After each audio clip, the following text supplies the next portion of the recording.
Tutorial 2. People. We're starting here in companies, and what I want to do first is to make a new record. So I'm going to click the plus button up here in the dashboard. That's made a new company for me, and I'm going to put in the company name. And I'd follow that with their address.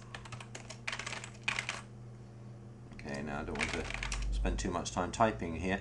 Now notice I filled in the first two lines. I'm going to skip the town and the county, and I'm going to go straight to the postcode field, and I'm going to type in OX1 and then ATY. When I hit my enter key, it's going to fill in a range of different information for me. It's going to put the town in, the county, the nation, and the postal zone. So this is my company in here. I better put a telephone number in. Okay. And I can add in here any notes which I might want to make about the company. Also, I can add into this field any their website address, and this little icon here, this little world, will jump straight into that website. But primarily what I want to start off with is recording people, since although we record company addresses, we don't actually deal with companies very much. We deal with the people inside them, and the hub is generally very people oriented. So down in this area here, on this first tile, I can see all the staff that belong to this company, and there aren't any yet. So I'm going to introduce one. I'm going to go into the first name field and type John, tab over into the surname field, test, job title, managing director, and a direct line for that person.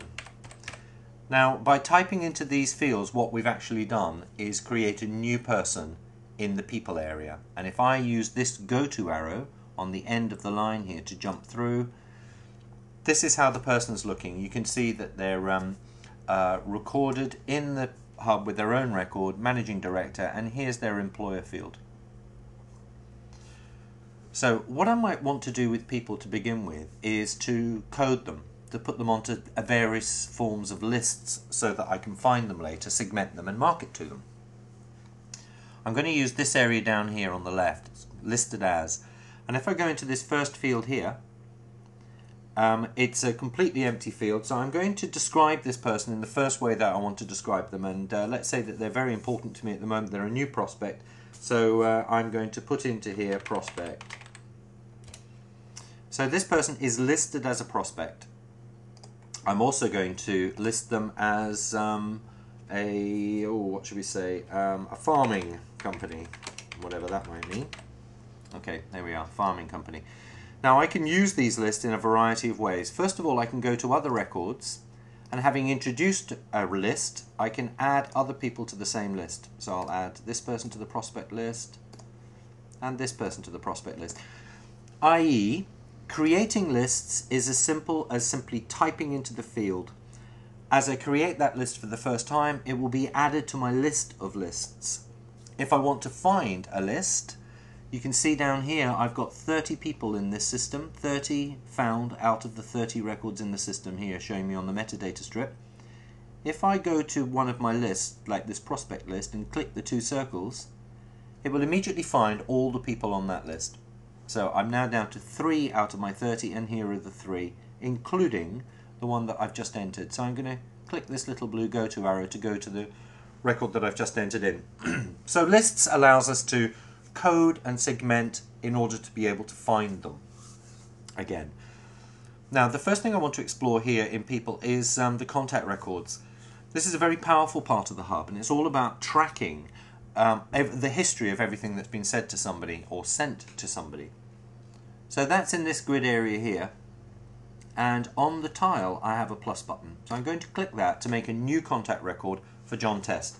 So I'll say the subject is a test, John Test, subject test, and I'm going to add in a note.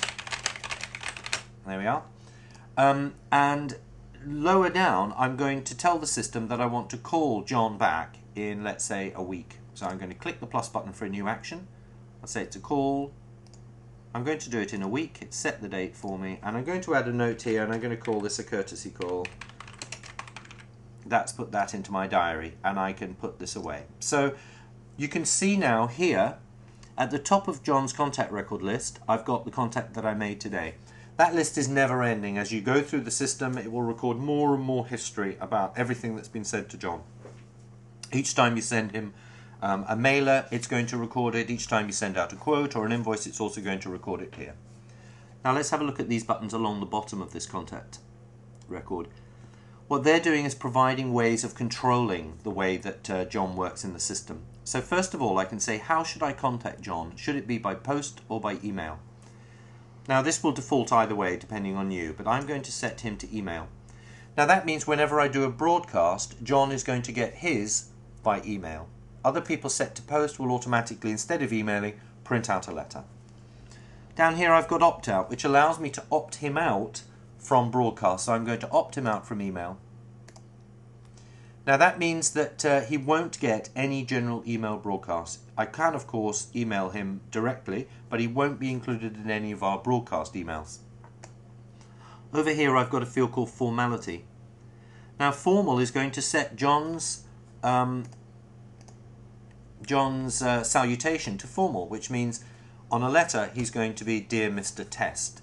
If I click that to semi-formal, he's going to be Dear Mr. John Test.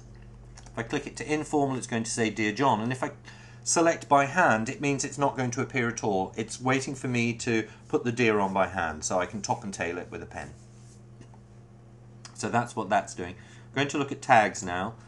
Tags are ways of describing people in ways which they themselves would use.